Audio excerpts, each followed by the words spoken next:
जैसे जल मरता है वैसे जल मरे। अभी भी बहुत भाग्यशाली हैं वो लोग जो अंगारे से खेलने का हिम्मत कर रहे हैं। एक समय सन्यास था, सीधा आग में कूदना था, जो भगवान का सन्यास था। जब वो सो थे तो बहुत क्रांतिकारी समय था उस समय, तो बहुत डरते थे लोग। और अब अंगारे हैं, अभी भी भय व्याप्त है, अभी भी लोग नहीं आते हैं, अभी भी लोग घबराते हैं। तो मैं आज उनको आमंत्रित करना चाहता हूँ दीप प्रज्वलन के लिए, जिन्होंने भगवान से स्वयं दीक्षा ली, जिनका स्वयं ओशो ने जिनका हाथ पकड़ा, जिनकी जोत जलाई, वो आज इस भाव से जोत जलाएं कि जैसे ओशो ने उनकी जोत जलाई है। आज कृपा हो गुरु की, और आज जो मित्र संन्यास ले रहे हैं, दीक्षा ले रहे हैं, उनकी भी जोत जल सके। तो मैं नाम तो नहीं जानता हूँ कौन कौन मित्र भगवान से दीक्षित हैं, पर जो भी मित्र ओशो से दीक्षित हैं वो सब लोग मेरे लिए बहुत सम्मानी हैं। उनसे हम आशीर्वादित होना चाहेंगे, तो वो आएं और दीप प्रज्वलन करें आज के दिन।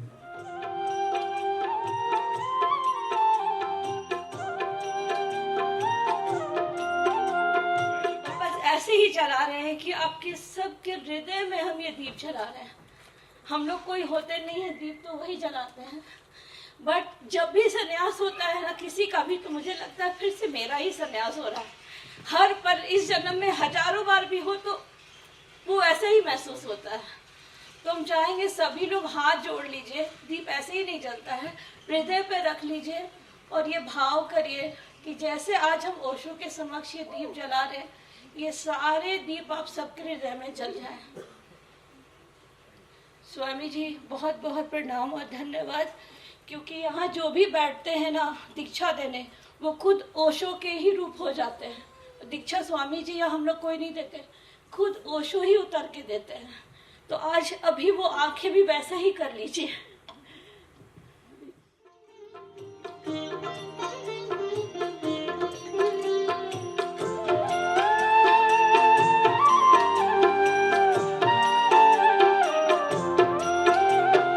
सकल जगत पर है उसकी दृष्टि, वही है बाहर वही है भीतर। सकल जगत पर है उसकी दृष्टि, वही है बाहर वही है भीतर। छुपा नहीं कुछ भी उस प्रभु से, छुपा नहीं कुछ भी उस प्रभु से, फिर क्या हम उससे छुपा रहे हैं। रचा है सृष्टि को जिस प्रभु ने, वही ये सृष्टि चला रहे हैं। रचा है सृष्टि को जिस प्रभु ने, वही ये सृष्टि चला रहे हैं।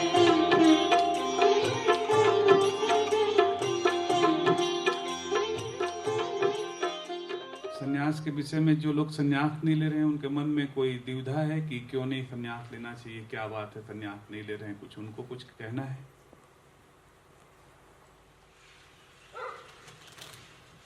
कहाँ से आए माँ? डाल्टनगंज। किसके साथ आए? हस्बैंड के साथ। कौन है हस्बैंड?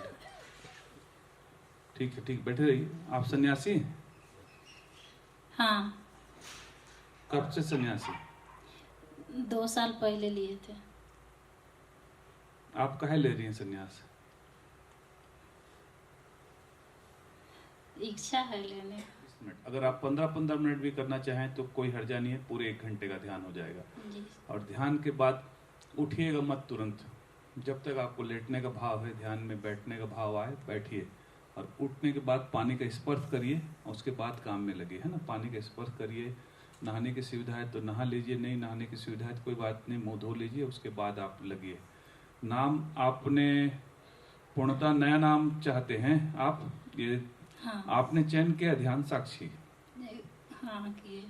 ये नव संन्यास के आधार सूत्र और इसके जो मुख्य बातें ये हमारी साल की तीसरी किताब है जो हमने प्रकाशित की इस साल 2024 में। अब 2025 की तैयारी हो गई है, एक किताब की तो अभी घोषणा हो गई है। इसमें जो सब्जेक्ट चुना है वो महत्वपूर्ण है, नव सन्यास क्या है। जो सन्यास के नाम से और पुराने सन्यास को और अभी के सन्यास को जो लोग एक समझते हैं, तो ओशो ने जहाँ जहाँ पर हिंदी और इंग्लिश में दोनों जगह जहाँ जहाँ पे नव सन्यास के बारे में कहा था कि नव सन्यास क्या है, तो उसको इसमें लिया गया किताब में। दूसरी भूमिका है ये वस्त्र है, जो सफ़ेद वस्त्र पहन रहे हैं हम या गैरिक वस्त्र पहन रहे हैं, और माला जो पहन रहे हैं, और नाम जो बदला जा रहा है उसका क्या विज्ञान है, ये आपको कहीं नहीं मिलेगा ये बात। वो सारी बातें इसमें संकलित की गई है। तीसरी बात इसमें संकलित की गई है गुरु की क्या आवश्यकता है। बिना गुरु के भी तो काम चल सकता है। किसी ने पूछा था आज कि बिना गुरु के भी काम चल सकता है। जैसे अभी बहुत लोग संन्यास नहीं लिए हैं, बैठे हैं कि भाई जरूरत क्या है। कितने लोग हैं जो संन्यास नहीं लिए, पीछे थोड़ा हाथ खड़े करे तो मेरे जैसे बहुत दिनों से कैंप में आ रहे हैं, गुरु की क्या आवश्यकता है। और सही बात भी है। किसी ने पूछा था मेरे कैंप में, तो मैंने पूछा उससे कि आप मेरे को अच्छा बताइए, आप भोजन नहीं करेंगे तो कितने दिन काम चल जाएगा आप लोगों का, बताइए। हैं कितने? 1-2 महीना तो जी जाएंगे। और पानी ना मिले तो कितने दिन काम चल जाएगा आपका?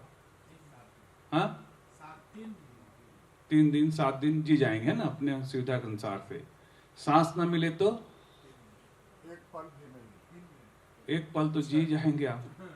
9.5 मिनट का तो ओलंपिक रिकॉर्ड है ना। कितने देर जी सकते हैं सांस ना मिले तो? 6 मिनट 3 मिनट अपनी अपनी योग्यता के अनुसार से लोग जी जाएंगे ना। पर आपको अगर गुरु न मिले तो नहीं, पूरा जीवन आप आराम से जी सकते हैं, क्योंकि वो आवश्यकता की वस्तु ही नहीं है। इसको याद रखिए, धर्म आवश्यकता की, ना वो आपको शादी करने में बाधा डालता है गुरु, ना धर्म, ना आपको बच्चे पैदा में बाधा डालता है, ना आपको आजीविका में बाधा डालता है, ना आपको अपने जीवन के किसी भी कृत्य में आके परमात्मा बाधा नहीं डालता। बिना परमात्मा के मजे से तो आप करीब पिछला 500,000 वर्ष तो जी के आए गए हैं, और जो जल में वो भी जी लेंगे। जैसे कुत्ते पैदा होते हैं, अपना 10-5 बच्चे वो भी पैदा कर लेते हैं, रोजी रोटी का जुगाड़ कर लेते हैं, गधे बिल्ली सब, और फिर अपना मर जाते हैं। क्या जरूरत है उनको परमात्मा की ध्यान की? ये तो मनुष्य ही है जिसके पास इतनी समझ पैदा हुई कि वो परमात्मा की तलाश कर सके, गुरु की तलाश कर सके। इसलिए बिना गुरु के आदमी आराम से जी सकता है, गुरु कहीं बाधा नहीं डालता। पर जीवन वैसे ही होगा जैसे बाकी लोग जी रहे हैं। तो इसमें उसको हमने डाला है कि गुरु की क्या आवश्यकता है, बिना गुरु के क्या जीवन है और गुरु की क्या आवश्यकता है। नहीं तो जी रहे हैं लोग, आराम से आते हैं, देखते हैं, नाच गाना देखते हैं, थोड़ा आराम से शिविर में आते हैं, थोड़ा मिल जाते हैं। यहाँ पे थोड़ी सी स्वतंत्रता है, ओशो के जीवन में बहुत स्वतंत्रता है, तो थोड़ी सी उसका अपना आनंद उठा लेते हैं, फिर अपना चले जाते हैं। और कहाँ मिलेगा भाई 7,000 रुपये में 4 दिन का खाना पीना, 1 दिन के होटल का बाहर का किराया 8,000 रुपये यहाँ पे पर डे का। पूछ के आए हैं, बता रही मुक्ति, पूछ के आए हूँ। तो मजे से अपना चले गए, अपना खाए पिए नाचे गाए, ओशो आए आनंद लाए, क्या करना है, ठीक। तो गुरु की क्या आवश्यकता है? शिष्यत्व और सन्यास।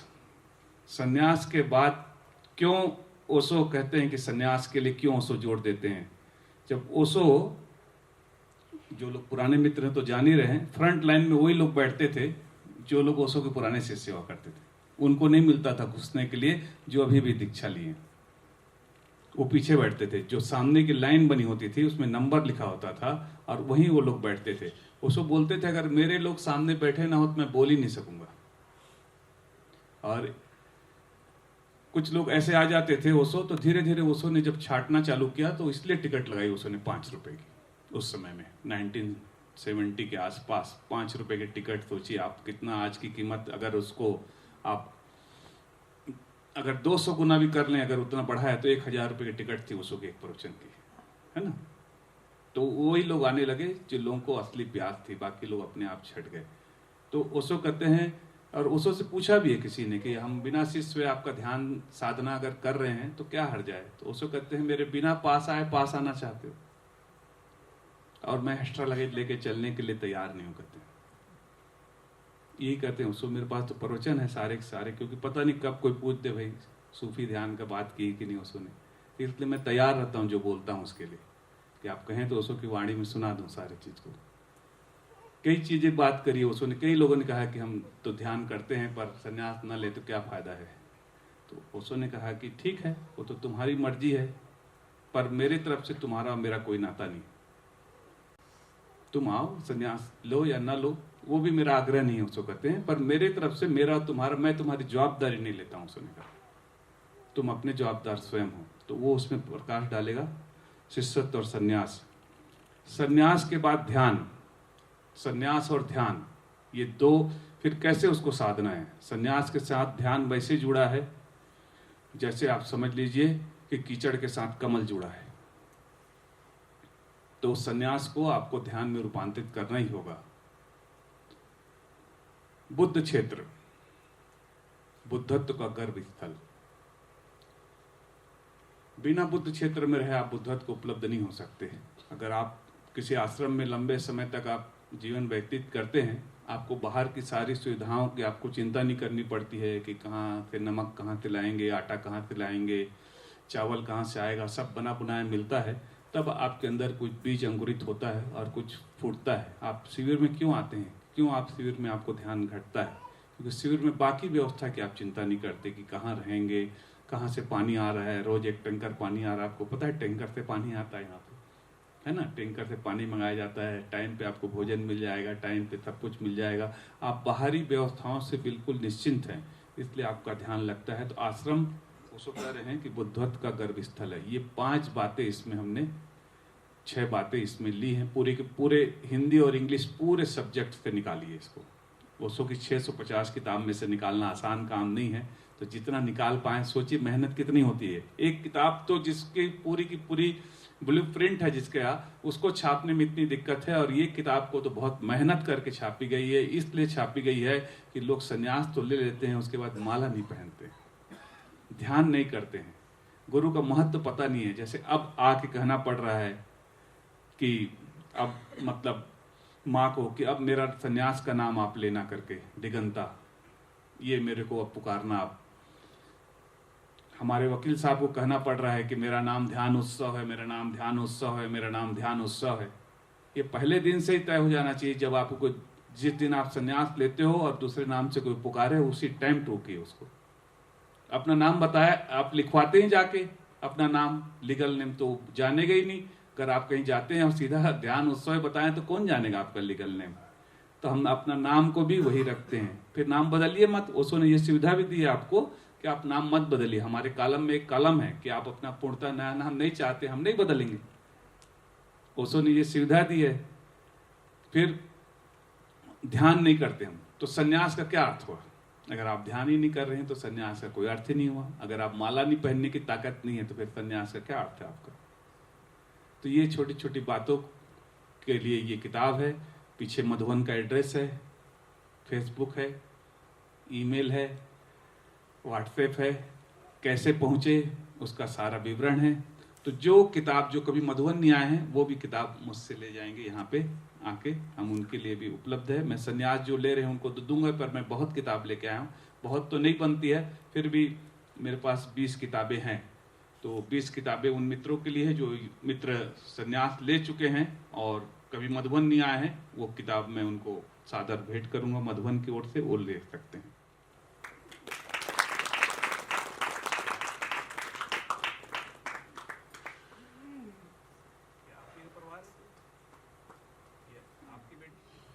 कौन सा ध्यान अच्छा लगा माँ?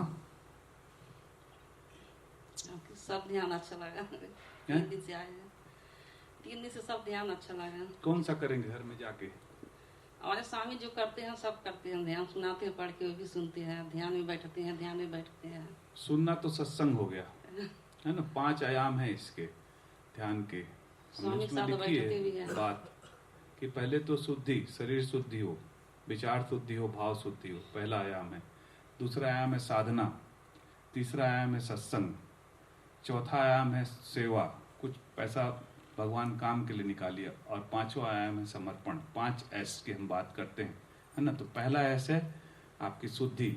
शरीर शुद्ध नहीं होगा, भाव शुद्ध नहीं होगा, विचार शुद्ध नहीं होगा तो यात्रा नहीं होगी। उसके बाद होगी साधना। जब ये शुद्ध होंगे हमारे तो साधना में मन लगेगा हमारा, और जब साधना में मन लगेगा तो सत्संग अच्छा होगा, तब ओशो क्या कह रहे हैं वो समझ में आएगा। तो तीसरा है, और चौथा है सेवा। इसको हमने जोड़ा है कि जैसे मुसलमानों के 5 है, उसमें चौथा है जकात। वो जकात निकालते हैं, अपना 5% वो पैसा भगवान के काम में लगाते हैं, अपने गुरु के काम में लगाते हैं। चाहे जैसे भी हो, हर जगह 5 मुसलमान भी है या 5 सरदार भी जहाँ पे रहते हैं, मुसलमानों को तो लोग मैं हटा देता हूँ थोड़ी देर के लिए, जहाँ पे 5 सरदारों के घर है वहाँ पर भी एक कम से कम वो अपना गुरुद्वारा बना लेते हैं। और जहाँ हमारे 100 सन्यासी भी रहते हैं वहाँ पे एक सेंटर नहीं होता है। हम लोग में है ही नहीं वो बात कि हम लोग थोड़ा सा भगवान के लिए जकात निकालें, थोड़ा सा भगवान के लिए अपनी आय का 2% ही हिस्सा मैं कहता हूँ, केवल 2% अपनी आय का। अगर आप 1 लाख कमाते हैं तो 2000 रुपये, अगर आप 10,000 कमाते हैं तो 200 रुपये मात्र, उसको निकालिए और जहाँ पर भी वो काम हो रहा है उसको दीजिए, काम देखिए फैलेगा और वही पैसा आपके काम आएगा। बाकी पैसा तो आप छोड़ के ही जाएंगे, यहाँ पे मर के ही जाएंगे। तो उसको करिए। और 5वां है समर्पण, गुरु के प्रति समर्पित रहिए। गुरु आपको तारेगा ही तारेगा, गुरु ने हाथ पकड़ा है तो गुरु का वचन है। तो ध्यान को आपको चुनना है माँ जी, कोई सा भी एक ध्यान को, एक ध्यान एक समय एक स्थान में आपको करना है 3 महीना। ऐसा नहीं चलेगा काम की कभी आज कर लिए फिर नहीं करे, फिर कर लिए फिर नहीं चले, तो ऐसे में नहीं बनेगा, है ना। खाना जैसे रोज बनाते हैं रोज खाते हैं, नियमित समय पे बनाते हैं नियमित समय पे खाते हैं, वैसे ही ध्यान है, इसको भी जीवन का एक अंग बनाना होगा। और 5 एस का हम सब लोग पालन करें तो भगवान का काम जल्दी फैलेगा। नाम क्या है माँ का? माँ गीता। तो आपका माँ प्रेम गीता ही कर दी है ना, तो आप बोल सकते हैं मेरा नाम गीता ही, क्योंकि आपने पूरा नाम नहीं बदला है। आइए अपना सर्टिफिकेट दे।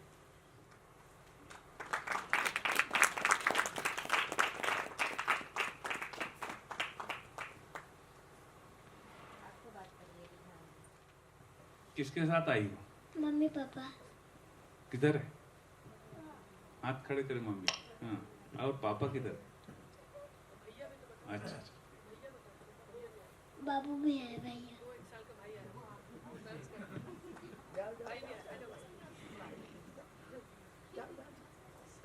ठीक। अभी तुम रश्मिका हो, है ना। माँ बाप से नाम मिला है, ठीक। एक नाम तुमने छांटा है अपना, है ना, स्वयं। अभी मैं दूंगा वो नाम। कौन सा ध्यान अच्छा लगा तुमको? सारे ध्यान। करोगे कौन सा? जो सुबह में होता है वो। डायनेमिक? हाँ। करती हो तुम डायनेमिक रोज? हाँ। आती हो? मतलब उनके साहब या कोई डांटते हैं तो वो गुस्सा उसके ऊपर तो निकाल नहीं सकते, तो वो गुस्सा निकालते हैं आके पत्नी के ऊपर। अब पत्नी किसके ऊपर निकाले? वो तो देवता है, यहाँ पति तो स्वामी है। तो फिर पत्नी बच्चों को पीटती है, सही है ना। मम्मी फिर तुमको मारती होगी, अब तुम क्या करोगे? किसी को नहीं। हाँ, तो इसलिए वो विधि है तुम्हारे लिए कि रेचन करना है तुमको, जिब्रिश करना है तुम्हारे लिए। वो बच्चों को, हर बच्चे को आप अपने घर में जिब्रिश सिखाइए। वो बच्चों के लिए वो ध्यान है। सच कहो तो सबके काम का है, पर बच्चे के लिए बहुत काम का है। ये बेचारे अपने गुस्सा कहाँ निकाले? आप सोचिए, उसको तो आपने बचपन से दबा दिया। और अस्थमा का शिकार वही लोग होते हैं जो बचपन से अपने भाव को दबा जाते हैं, और ऐसे ही बच्चे अपने भाव को दबा जाते हैं। कि जो लोग पति पत्नी पर गुस्सा निकाल लिया, बॉस अपने सब ऑर्डिनेट के ऊपर में निकाल लिया, है ना, ये अपने ठेकेदार के ऊपर में निकाल लिया, पर ये बच्चे कहाँ निकाले अपने गुस्सा को? तो फिर अस्थमा का शिकार होते हैं, हिस्टीरिया का शिकार होते हैं। तो इसलिए उसो के ध्यान, आप ये मत समझिए कि परमात्मा को पाना है इसलिए ध्यान कर रहे हैं। अपने को स्वस्थ रखने के लिए मन को और तन को भी ध्यान करिए। तो ये ध्यान एक थेरेपी है। तो तुम रोज 10 मिनट रात को सोने के पहले अपने कमरे में बंद होके खूब कचरा निकाल लिया करना। जो कचरा है, अंट संट, जिसको जो बोलना है बोलो, है ना। टीचर ने कुछ कहा है, टीचर को भी जवाब नहीं दे सकते अपन, कैसे दे सकते हैं क्लासरूम में कि टीचर को जवाब? अगले दिन तुम्हारे पापा को बुला लेंगे, टीसी दे देंगे, है ना? तो खूब अपना रेचन कर लेना रोज, और इस विधि को अपने भाई को भी सिखाना, बड़ी हो जाओगी तो, जी। ठीक है? रोज करना इसको। तो तुम्हारा नाम ये बड़ा सुंदर नाम चुना है तुमने, माँ प्रेम सुगंधा, है ना? आओ।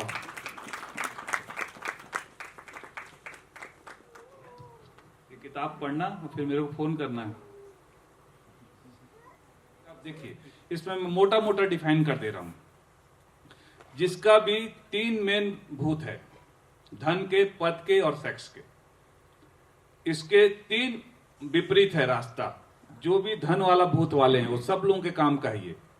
धन के भूत वाले जितने भी हैं वो शिव के मार्ग से जाएंगे, मतलब कि शुभ के मार्ग से जाएंगे। सत्यम शिवम सुंदरम 3 उसके अपोजिट मार्ग हैं। तो वो शुभ, वो दान से जाएंगे, शुभ का कार्य करेंगे। वो जितना शुभ का काम करेंगे, तो जो लोग भी अपने धन को बांटने में लग गए हैं, फिर वो धन संचय में उनकी वृत्ति नहीं रह जाती। तो उनके लिए वो मार्ग खुलेगा, ओशो ने जो बताया है इसमें, और जो मेरी जितनी समझ है। दूसरे हैं पद वाले, जिनको पद बहुत पकड़ता है। तो प्रतिष्ठा में कोई उनके लात मार दे, भले उनका धन चला जाए, उनका काम चला जाए, उनको कोई फर्क नहीं पड़ता, पर प्रतिष्ठा में अगर उनके कोई लात मार दे तो उनको बहुत फर्क पड़ जाता है। उनके लिए रास्ता है ध्यान का, उनके लिए रास्ता है पद का, जिसको कहते हैं भगवान शिव शुभ, सत्यम शिवम सुंदरम। उनके लिए सत्य का रास्ता है, परम सत्य का रास्ता है, मतलब ध्यान का रास्ता है उनके लिए। और तीसरा रह गया जो बहुत, ये 2 चीजें जब पूरी हो जाती हैं, जिनके जीवन में धन भी आ जाता है, जिनके जीवन में प्रतिष्ठा भी आ जाती है। बहुत से लोग ऐसे हैं जो पूरा जीवन काम के पीछे बिता देते हैं, उनको न धन से मतलब है, न प्रतिष्ठा से मतलब है, वो सारा जीवन बस इसी में खेल में बिता देते हैं। उनके लिए रास्ता जाएगा भक्ति का, और वो शुरुआत होगी प्रेम से। तो पहले तो अपना भूत पकड़ना होगा कि मेरा भूत क्या है, कि मैं किस चीज से सबसे ज्यादा प्रभावित होता हूं, धन से, कि मेरी प्रतिष्ठा से, कि मेरे काम से।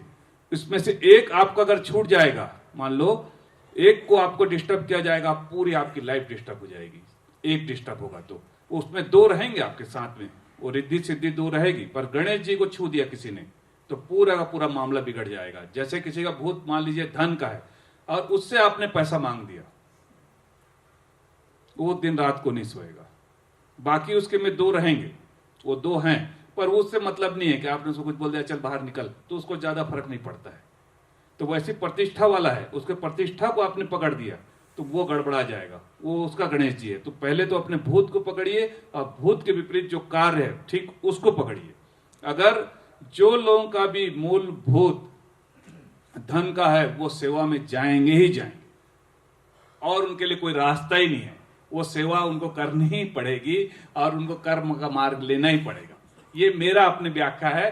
बाकी तो मैं एक मोटी मोटी व्याख्या दे रहा हूं, इसमें कोई अपवाद भी हो सकता है, ये मोटी व्याख्या है। और जिनका भी भूत काम का भूत है, उनको प्रेम और भक्ति में जाना ही होगा, क्योंकि वही उसको ऊर्ध्वगमन करेगा, वही उसको मांझेगा और साफ करेगा। और जिनका भी भूत अहंकार का है, प्रतिष्ठा का भूत है, उनको परम पद में बैठना ही पड़ेगा। एक राजा की छोटी सी कहानी से मैं अपनी बात समाप्त करता हूं।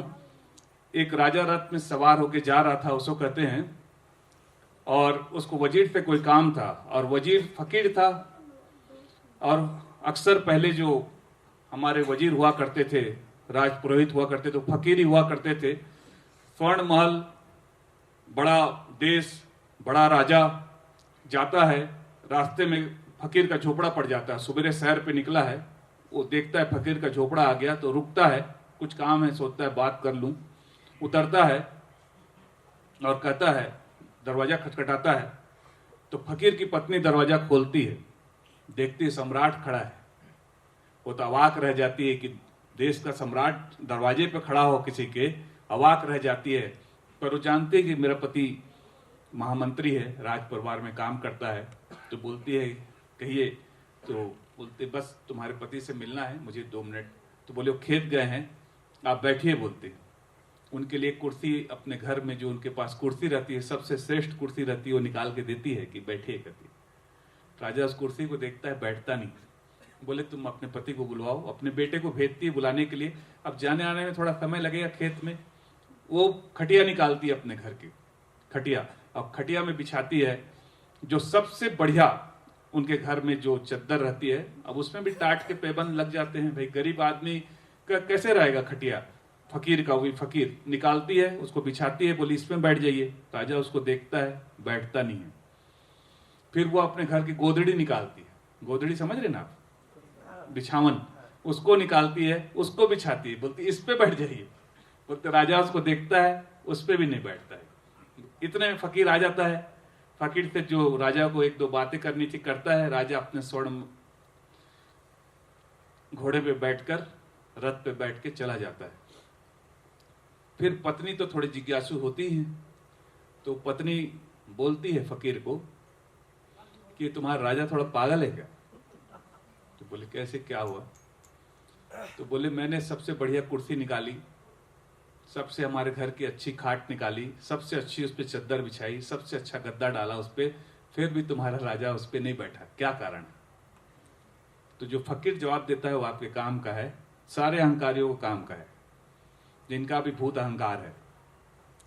थोड़ा तो सब में है, पर मेन भूत जिसका है अहंकार, है ना, मेन जानिए, थोड़ा तो सब में काम है, थोड़ा सब में भक्ति है, और थोड़ा सब में मतलब धन का लालच है, सब में थोड़ा है, पर मूल भूत अहंकार वाला।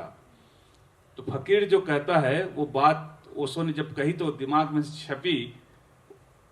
कहता है फकीर और हंसता है, कहता है वो राजा है, जब तक उसको परम पद नहीं मिलेगा, जब तक उसके योग्य सिंहासन नहीं मिलेगा, वो बैठने वाला नहीं है। वैसे ही आपका ये मन है, जब तक कि आपके मन को उससे बड़ा कोई चीज नहीं मिलेगा, वो परम पद न मिलेगा, वो बैठने वाला नहीं है। तो उसको वो परम पद वही है, उसी को परमात्मा कहा गया है, उसी को परम पद कहा गया है। तो जो भी ये अहंकार वाले लोग हैं वो ध्यान ही उनका मार्ग है, क्योंकि वहीं गलेंगे वो लोग। तो वो परम पद चाहिए उनको। परम पद अब किस दिशा से वो जाते हैं, अब उनकी यात्रा है, पर वो वहां उसके बगैर वो मन आपका बैठने वाला है नहीं। अब उसके लिए सारा जतन है, सारा उपाय है, सारी विधियां हैं, उसो की 625 विधियां हैं, पर अपना भूत पकड़ना बहुत जरूरी है, बहुत जरूरी है, सबके लिए बहुत जरूरी है कि आप जान के रखिए। क्यों? अगर आप अपना भूत जान के रखेंगे तो अतीत का जो आपका भूत है, जो भूत में अतीत में जो आपने किया है उसको तो रेचन से आप निकाल देंगे, कैथारसिस से आप निकाल देंगे। वर्तमान में आप साक्षी भाव साध सकते हैं थोड़ा सा, और भविष्य के लिए आप अपने भूत के प्रति जागरूक हो सकते हैं कि कौन सी बात आएगी तो मैं विचलित हो जाऊंगा, कौन सी बात आएगी तो मैं विचलित हो जाऊंगा। इसको बहुत काम की चीज है, आप देखिएगा, प्रयोग में लाइएगा। आप पहले तो अपना भूत जानिए। अभी तो लोगों को पता ही नहीं कि हमारा भूत क्या है, क्योंकि इतना मिक्सअप है वो कि उसको क्लियर डिफाइन करना हो जाएगा, आपके जीवन से हो जाएगा। आप मेरे साथ 10 दिन रहिएगा, मैं आपको बताऊंगा आपको भूत क्या है। वो बिल्कुल डिफाइन हो जाता है। जो व्यक्ति जैसा है वो वैसा उसके कृत्यों में दिखता है वो चीजें। तो वो भूत पकड़िए और भूत के हिसाब से फिर अपनी दिशा तय करिए, तो शायद जिंदगी कुछ सफल हो जाए। आप लोग सब जानते होंगे उनको, उस समय के वो सन्यासी हैं। 1967 में पहला जो ध्यान सूत्र को टाइप किया था उन्होंने, तो उनको वो पूरा जीवन फिर अपनी मतलब उन्होंने इस्तीफा दे दिया हाई कोर्ट से, जो भी जज थे, जहां भी जज थे, और पूरा जीवन वो और उनकी पत्नी कृष्णा और उनकी एक बेटी ओशो के साथ ही रहे। पूरा जीवन ओशो के साथ रहे, पूरा जीवन। वो आगे फिर यहाँ फिर चले गए अमेरिका, अमेरिका से ओशो वापस आए। तो उसके बाद उन्होंने एक आश्रम की स्थापना की चतुरपुरा में, जयपुर में। और उस आश्रम, अब तो शरीर उन्होंने, मैं गया था 2015 या 16 में जयपुर कैंप करने के लिए, तो तीनों इनलाइटेड होके गए हैं। उनकी बेटी भी, उनकी पत्नी भी, कृष्णा भी, मैं और स्वयं स्वामी जी भी। तो मैं पहली बार ही गया तो मेरे मन में बड़ा मलाल था। आपकी बातें सुन के याद आ गई तो शेयर कर रहा हूं, थोड़ा सब्र और रखिएगा।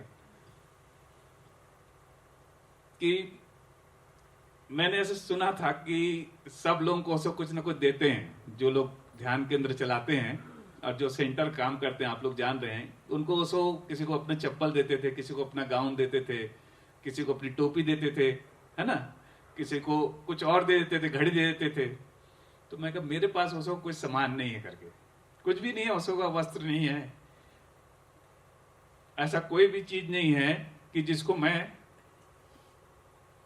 रख सकूं, जो आने वाली सदियों तक उस ध्यान केंद्र को चार्ज करेगा। जैसे मोहम्मद साहब का केवल एक बाल है काश्मीर के मस्जिद में, केवल एक बाल है ना, और वो कहते हैं, ओशो ने अपने प्रवचन में कहा है कि केवल एक बाल पूरे के पूरे मस्जिद के एरिया को चार्ज किया हुआ है, एक बाल। तो मैं गया और उन्होंने पहली बार देखा, मारवाड़ी में बोलते थे, मारवाड़ी थे, तो कहे छोरा ठीक लगे क्या। और उन्होंने जो 25 साल पहले उनको गाउन मिला था, है ना, 90 में भगवान ने अपना गाउन दिया था, वो गाउन उन्होंने मुझको दिया कि ये योग्य आदमी आ गया कर। तो वो गाउन हमारे पास है बहुत भाव से, और उसने ध्यान कक्ष में हमने रखा है। तो जहां पर भी अगर उसको कोई चीज है और आप उसको संभाल नहीं पा रहे हैं, ये सबके बाकी लोगों के लिए बोल रहा हूं, तो हम उसको लेके, हम पाके उसको, आपके ऋण हम ऋणी होंगे आपके। अगर कभी भी ऐसा कोई चीज आपको कहीं भी लगे पूरे भारत में कि किसी को मिला और उसके बेटे अब उसको संभाल ना रहे हो, कई लोग तो पिदल चले जाते हैं, तो चप्पल मिली थी उसको कचरे के डब्बे में डाल दिए हैं, गोदाम में डाल दिए हैं, पड़ा है, तो वो अगर देना चाहें हमको तो हम बिल्कुल उसको लेंगे, स्वीकार करेंगे, बड़े प्रेम से, बड़े कृतज्ञता से, बड़े अहोभाव से। बस यही कहना था मुझे। तो वो स्वामी जी उसको संभाल के रखिए, वो चप्पलों को, और भी चीज मिली होगी भगवान की तो आपके पिताजी को, है ना, तो सारी चीजों को अमूल्य धरोहर है वो। आने वाले समय में वो चीजें, मतलब आज मैं कह दूं कि भगवान कृष्ण की पीताम्बरी मिल रही है तो कितने करोड़ की बोली लगेगी। स्वामी राधा रमन सरस्वती जी, जिन्होंने मेरे जैसे अकिंचित व्यक्ति को इतना सम्मान दिया, उसके लिए भी मैं इनका हृदय से आभार क्या व्यक्त करूं। शब्द तो छोटे ही पड़ जाते हैं, चाहे जो भी बोलूं। मैं कभी कभी सोचता हूं कि मेरे जैसे अकिंचित व्यक्ति को इन्होंने इतना सम्मान दिया, इतना प्यार से रखा।